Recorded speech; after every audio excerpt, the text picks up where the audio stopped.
Hey guys, welcome back to the Music Hole. My name is Cole, and yes, today we're talking about the infamous self-titled debut album from The Smiths from 1984. And these guys just completely knocked it out of the park on their first album. You know, as soon as Morrissey starts singing, you're just like, oh my goodness, where did this person come from? You know, and even Johnny Marr, the guitarist, was pretty new at the time. You know, this was like really sophisticated jangle pop is how I would describe it. It's really, really interesting. And, you know, by this point, they're pretty well known, but they're still worth talking about. So let's talk about them. So I've got some clips lined up for you guys that I'm excited to talk about. So let's jump in with track number 1, which is called Reel Around the Fountain.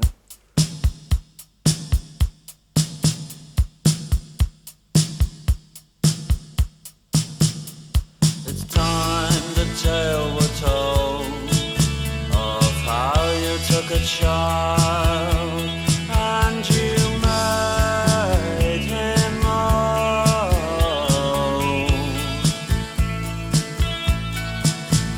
It's time the tale were told of how you took a child and you made him old. You made him old.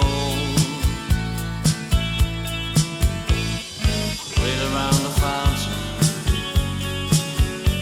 slap me on the patio, I'll take it now.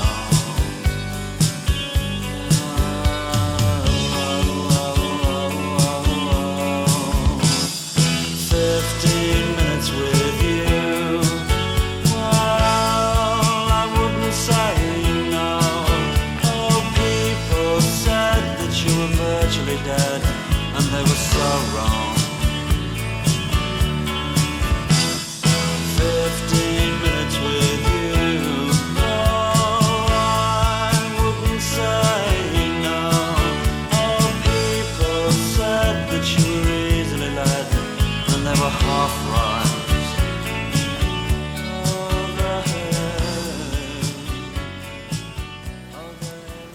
Yeah, so this song was controversial for a while because people kind of assumed that maybe it was about pedophilia, you know, because of the first verse.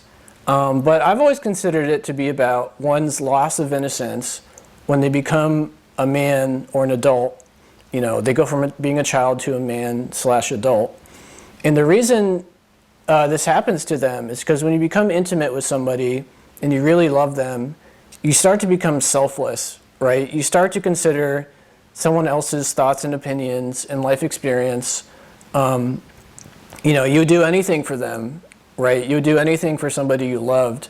And so that's when you truly become a man, as far as I'm concerned, is when you become selfless and you become aware of other people's issues. And you become respectful of other people's thoughts and issues and experiences. So that's what this song makes me think of, is somebody who was a child or teenager who was thinking about themselves the whole time has finally realized that the world does not revolve around them, right? So that's how I like to think about this song. It's a really lovely beginning to the album, though, sonically. It's really cool. But that's all I want to say about it. So let's talk about track 2, which is called You've Got Everything Now.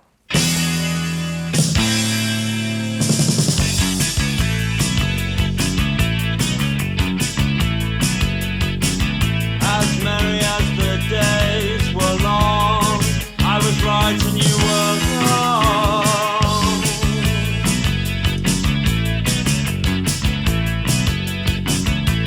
Back at the old grade school, I would win and you would lose.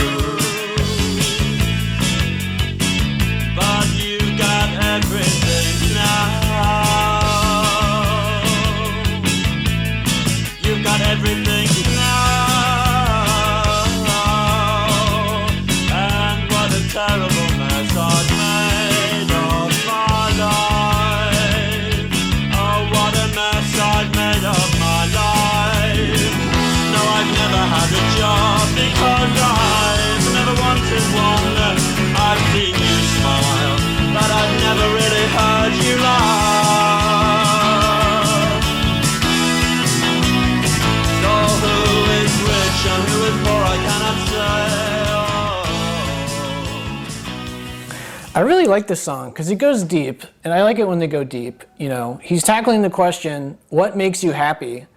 And of course, there's no definitive answer to that question that applies to everyone. But he's talking about two different types of people and their approach to life, right? You've got the main guy who's never had a job. He's probably doing what he wants to do, which is maybe he's an artist or something. So like his approach to life is, I'm going to do what I'm interested in, and hopefully that'll make me happy. And then you've got this other guy who our main character knows, who's approached life in the traditional sense, get a good job, marry someone, have kids, and that'll make you happy. But from the sound of it, it sounds like neither person has actually achieved true happiness, So it's kind of funny how life works, where like, even if you have a lot of money and you're successful, that doesn't guarantee that you're going to be happy. But then also at the same time, if you pursue what you want to pursue, if you want to, I don't know, make YouTube videos like I do, because you like doing it, that doesn't necessarily mean you're going to be happy either. So it's just a very complicated, weird life dilemma that we all face, that we're all trying to answer. And, the lucky few of us have been able to answer that question, So I like the song quite a bit because it makes me think about all this stuff. What makes me, Cole, happy? And I kind of still don't know. Although this kind of does, all this YouTube stuff. But anyway, another really cool song. So let's move on to track 3, which is called Miserable Lie.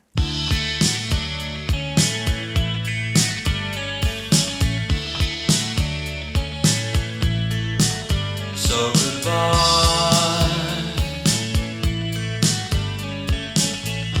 Please stay with your own kind, and I'll stay with mine. There's something against us. It's not time. It's not time. So goodbye, goodbye, goodbye, goodbye. I know I need hardly say how much I love your casual way. Oh, but please put your tongue away. A little higher and we're well away.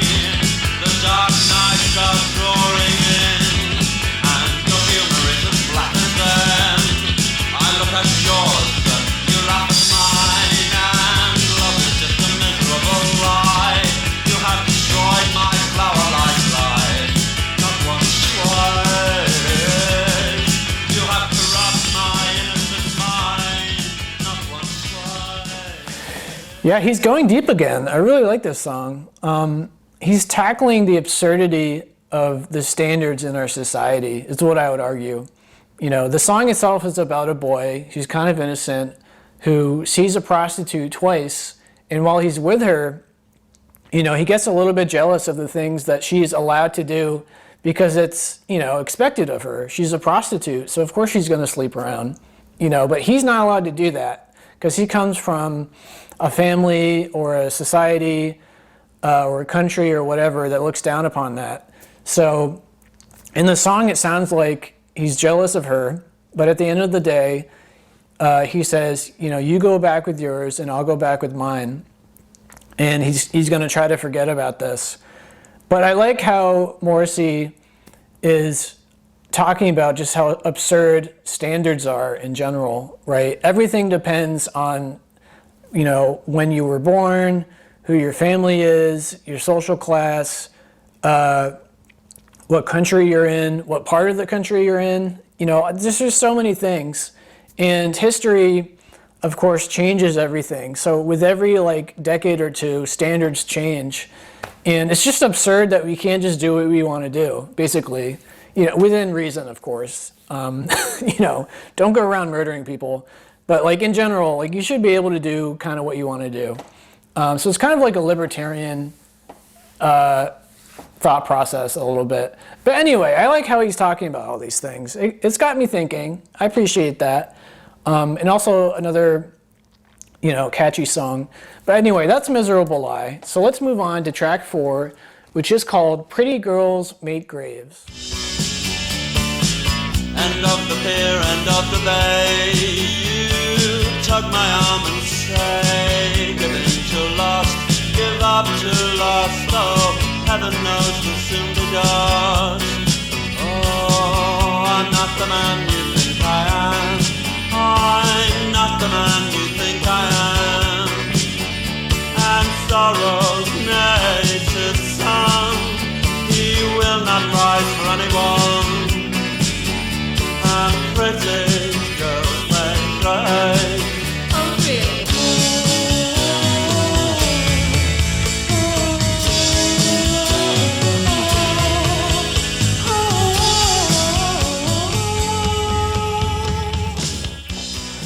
Yeah, I really like this song because I've always thought it was about accepting who you are, I mean, on the surface, the song is about a guy who doesn't have much of a libido. He's not into one-night stands.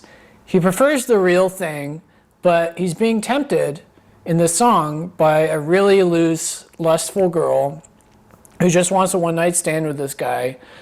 But he knows that pretty girls make graves, as the name of the song suggests, So like for this guy, he knows that if he sleeps with her, he's going to develop feelings for her and he's going to have his heart broken. So he doesn't want to deal with it. He would rather wait for the real deal. And I can relate to that in the sense that I'm just like this guy. But the more interesting part of the song is right after the clip, because he talks about the fact that he hates being this way. Like he's annoyed by the fact that he is this way. He's probably thinking of people he knows who can just go out every weekend and have one-night stands and be totally fine. In my own life, I have a friend just like that who is really handsome. He knows that women like him. And for most of his life, he's been able to do that. Just go out to bars every weekend and sleep with people and not care about it the next day. So in my own life, I've had a similar mental dilemma where some days I kind of wish I was more like my friend. But at the end of the day, like the song is suggesting, you have to be okay with who you are. You can't spend your entire life worrying about who you're not.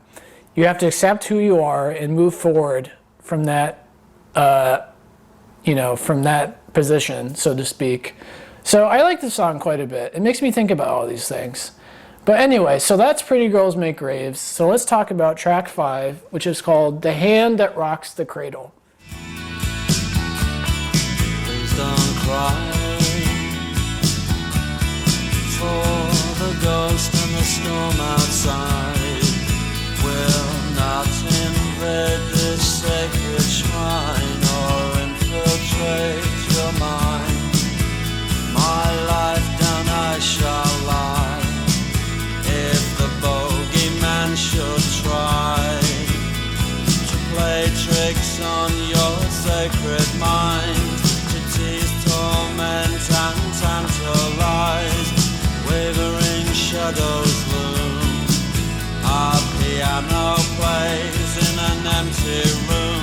There'll be blood on the cleaver tonight, and when darkness lifts and the room is bright, I'll still be by your side. For you are all that matters, and I love you till the day I die.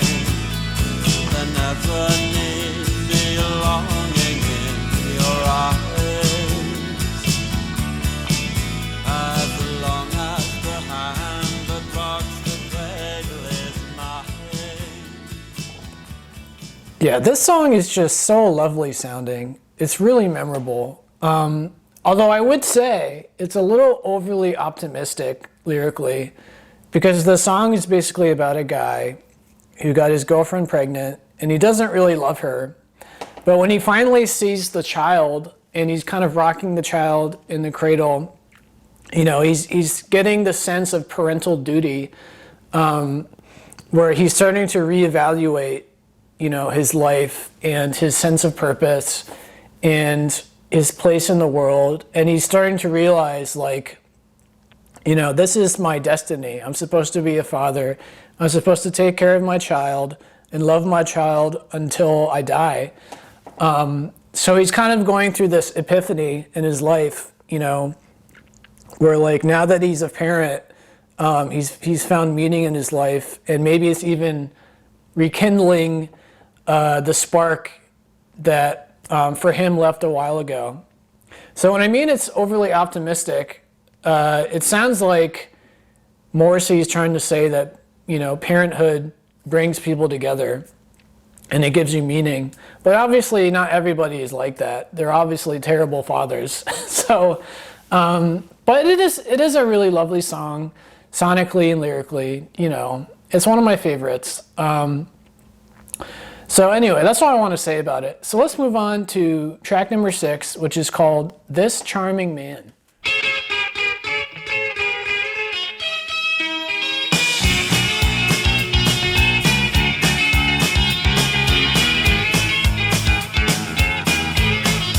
Punctured bicycle on a hillside desolate.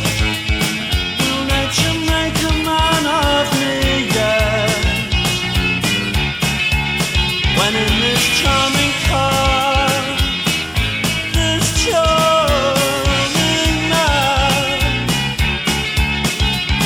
why pamper life's complexity when the leather runs smooth on the passenger seat?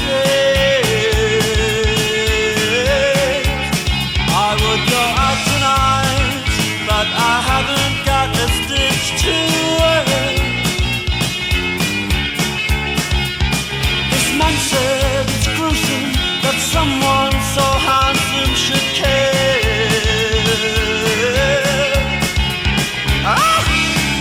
A younger pantry boy who never knew his place, he said, return the ring, we know so much about these things, he knows so much about these things. Yeah, oh my goodness, the singing on this song is unbelievable, and it's just so catchy. It's so memorable. But again, I like the philosophy on this song too, because he's talking about the fact that no matter whether we're doing poorly or whether we're successful, we always normalize our situation and we always find something to complain about. So for example, on this song, we've got the wealthy, handsome guy and then the poor pantry boy. And the pantry boy is observing the wealthy guy who's complaining about the fact that, he doesn't want to go out tonight because he doesn't have a stitch to wear, as he says. And he's looking at this guy like, what the heck are you talking about? Like, your life is so amazing. What are you complaining about this little BS thing for anyway? But of course, for the handsome man, he's normalized his existence to the point where he's used to everything. And once you're used to everything, you start to notice all the little things that annoy you, right? So no matter how successful you are, there's always something that will get to you and annoy you. And so just being okay with where you are is a really difficult thing to achieve. It's very Buddhist, and Zen-like to be able to do that. So I like that he's talking about it, because we all have to deal with this. We all have to be okay with our situation. If we were to live our lives constantly coveting other people, we would go crazy all the time. So I like that he's touching upon these things on the song. But anyway, so that's This Charming Man. It's another great song. But track 7 is also pretty legendary. It's called Still Ill. So let's check it out.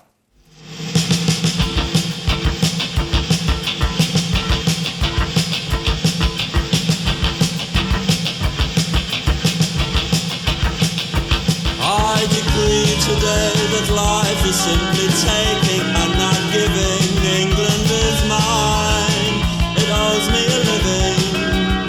But ask me why and I'll spit in your eye. Oh, ask me why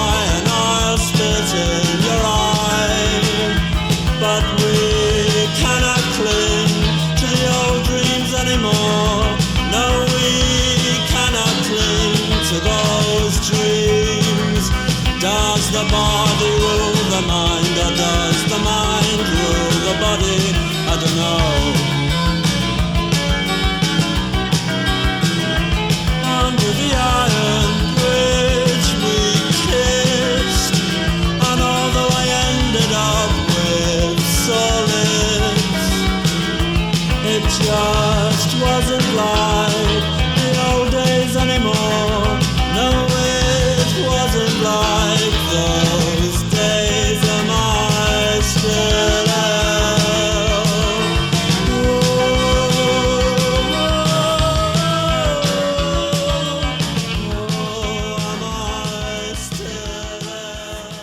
Again, just another unbelievably catchy song. I mean, the run from track 6 to track 9 is pretty ridiculous. They're all amazing songs, as far as I'm concerned.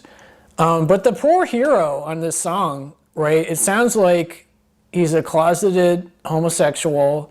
It sounds like the people in his life are trying to tell him that homosexuality is a mental disease, right, which is why he says, "Am I still ill?"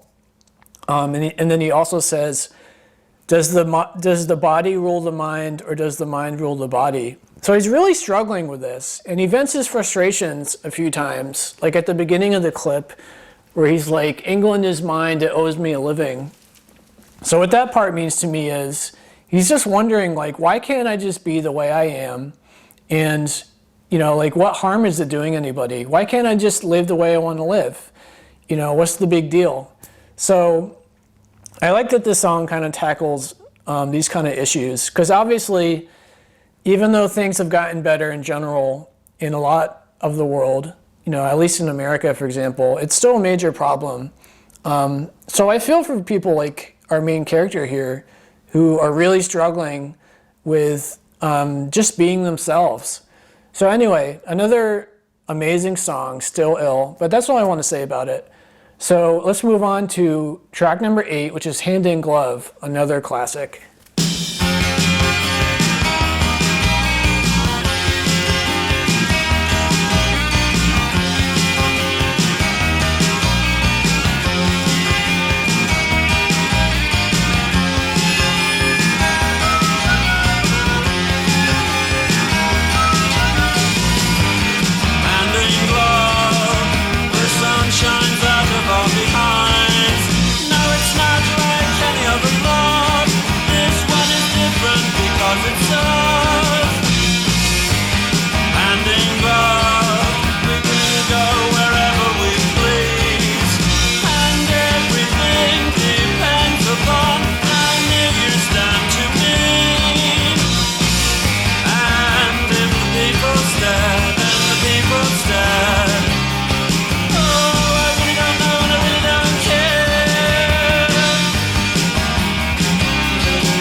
Again, just another lovely, memorable song. And it's so innocent sounding, right? You've got this young couple who, as far as they're concerned, they've learned all of the lessons that you can learn from like books and TV and movies and stuff. And so they've got it all figured out. You know, this love is different because it's us, as he sings. And so they're just so in love, and they want to tell everybody about it, and they are convinced it's going to last. But of course, 9 times out of 10, that will never happen, you know.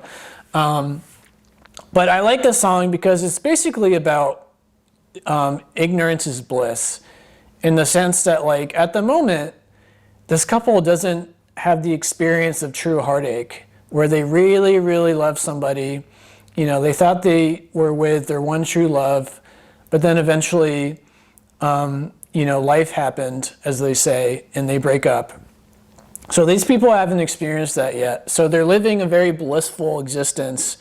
They're experiencing a state of mind that really you can only get once in your life, right? Once you've been through heartbreak, as tragic as what these guys are going to go through, you know, you look at love in a whole different way from that point forward, or at least I do. So I like how these two people are experiencing a rare kind of happiness that only occurs once in your life, I would argue. So it's a very lovely song. I like it a lot. But I only have one more song that I want to play for you guys. It's from track 9. You know, tracks 10 and 11 are really good, but I didn't want this to be too long. And I want to say some stuff for you guys. But let's talk about track 9, which is another total winner as far as I'm concerned. It's called What Difference Does It Make? All men have secrets and here is mine, so let it be known. For we have been through hell and high tide, I think I can rely on you. And yet you start to recoil, heavy words are so lightly thrown, but still I leap in front of a flying bullet for you. So what difference does it make? So what difference does it make? It makes none, but now you have gone, and you must be looking very old tonight. The devil will find work for idle hands to do. I've stolen, I lied, and why? Because you asked me to. Yeah, I just love this song. It's so catchy. And, you know, it's about the fact that, like, sometimes it's pretty necessary to lie, right? Because this poor guy, in order to provide for his family, he stole and he lied, as he said. So, like, in a heated moment of passion, he was with his girlfriend or wife or whoever it was, and she was like, I want to know more about you. Tell me all your secrets. Tell me all the bad things you've done. So he finally told her, like, oh yeah, to provide for you, I've done all these awful things. You know, you can even go like a step further and, you know, like for example, on the show The Sopranos, you've got Tony Soprano providing for his family by being in the mafia. So like, let's go that far and assume this character is somebody like that. And so now the wife is hearing all of these awful things he's done to provide for her, and now she's like, you know, she's no longer naive. Now she's thinking like, oh my God, what did I get myself into? Do I actually like this guy, considering what he's capable of? So it's kind of touching upon the fact that there is no such thing as true love, really, because there's always going too far, right? So this guy went too far as this girl is concerned. And even true love wasn't enough to keep them together. So this poor guy is growing old in this song, thinking about, you know, this love from like decades ago, and just, you know, beating himself up over the fact that he should have lied to her. So this poor guy, but it's very relatable, you know. Sometimes the truth is not worth telling, right, is what I would say the lesson is. But anyway, so that's all I want to say about this album. Again, it's an extremely memorable album. So many classics on it. You know, the track 6 through track 9 run is pretty insane. Morrissey's singing is pretty much legendary at this point, you know. I mean, talking about the Smiths in general at this point is kind of like preaching to the choir a little bit. But, you know, why not? It's a great album. It's an interesting album. You know, why not talk about it? So anyway, I hope you thought it was interesting. I hope I got you to think about it in a new way or two. But as always, feel free to comment with your thoughts. Do you like the Smiths? Do you not like the Smiths? Do you have some interpretations that you want to share? I'll check them out. And if you enjoyed the video, please like and subscribe. It would really help me out.